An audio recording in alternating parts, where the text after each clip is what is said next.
The haunting melody of the forgotten piano. The letter that exists within the shadows and whispers of forgotten tales, found myself drawn to the haunting melody that echoed through the corridors of an ancient mansion.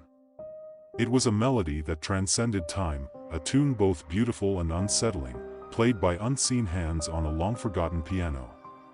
The mansion, abandoned for decades, stood shrouded in mist on the outskirts of a desolate town.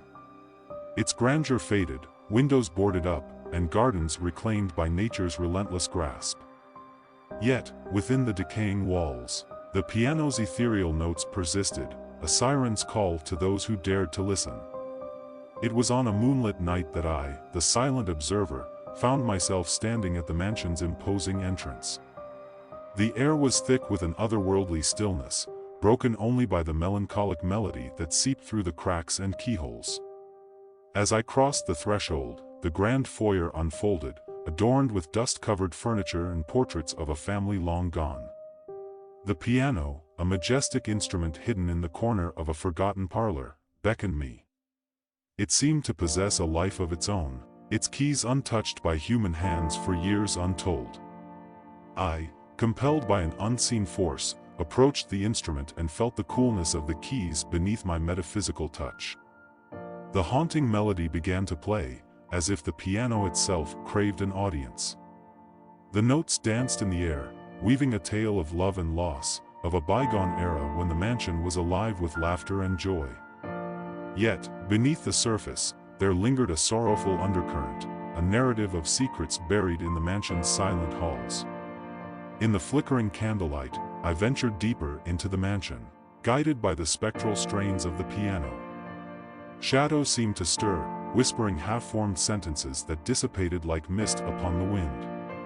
The walls held memories, and I, the silent witness, listened intently to the echoes of a time long past.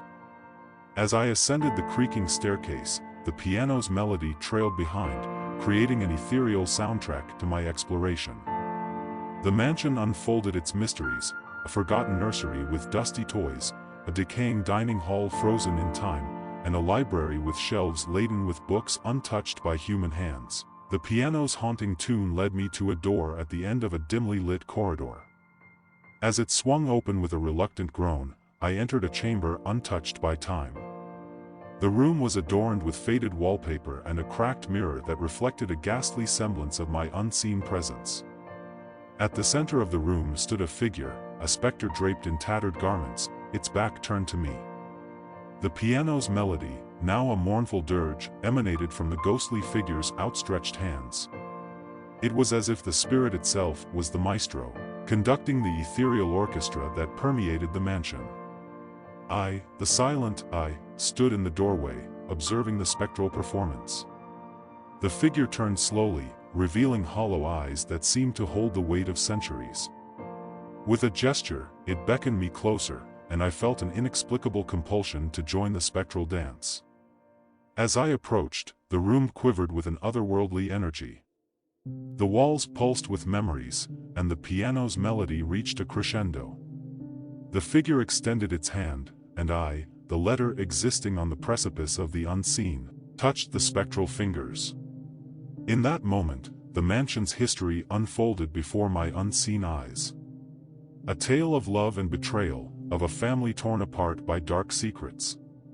The figure, once a pianist whose hands had crafted the haunting melody, sought redemption for sins long buried in the mansion's forgotten depths.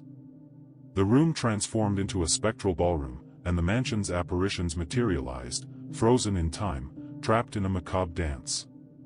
The piano's melody became a lament for the souls that lingered, yearning for release from the shackles of the past. The spectral figure, its eyes now filled with a desperate plea, implored me to unravel the mansion's secrets and set the trapped souls free. The air grew heavy with the weight of unfinished stories, and I, the letter that remained a silent witness, became the conduit for the spirit's long-suppressed voices. Guided by the figure, I traversed hidden passages and secret chambers, uncovering the mansion's darkest secrets. Betrayals, lies, and a tragedy that echoed through the ages were laid bare. With each revelation, the piano's melody shifted, mirroring the emotional crescendos of the spirit's stories. As the final secret emerged, a spectral wind swept through the mansion. The apparitions, once frozen in their tragic dance, began to dissipate like mist in the morning sun. The figure, its task complete, turned to me with a nod of gratitude before fading into the ether. The mansion, now bathed in an otherworldly light, seemed to exhale a sigh of relief. The haunting melody ceased, replaced by a serene silence. I, the silent I, stood alone in the restored grand foyer, surrounded by the echoes of a history rewritten.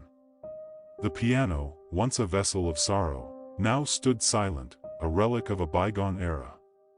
The mansion, no longer haunted by the weight of its secrets, exuded a newfound tranquility. As I, the silent witness, prepared to depart, the moon cast its final glow upon the mansion's facade, and the ethereal echo of the piano's melody lingered in the air, a testament to the soul set free from the confines of time.